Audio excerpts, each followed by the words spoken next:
Magandang araw mga kapuso, live po ako ngayon dito sa Baguio City Public Market dahil ilang araw na ho na may kataasan ng presyo ng ilang gulay na ibinibenta ngayon dito sa pamilihan. Actually, ayon po sa mga negosyante, ay patuloy yung pagtaas sa presyo ng ilang gulay gaya na lamang ng carrots, ng broccoli, ng cauliflower at maging ng patatas.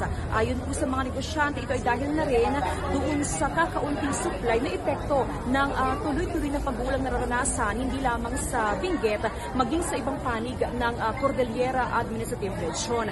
Ayon naman po sa Department of Agriculture, asahan daw yung sapat na supply ngayong bare months, especially pagsapit po ng December, ay marami naman pong supply ng gulay. At sa ngayon nga ay tuloy-tuloy din yung monitoring na ginagawa ng Agriculture Office sa mga taniman ng gulay dito sa Cordillera Region.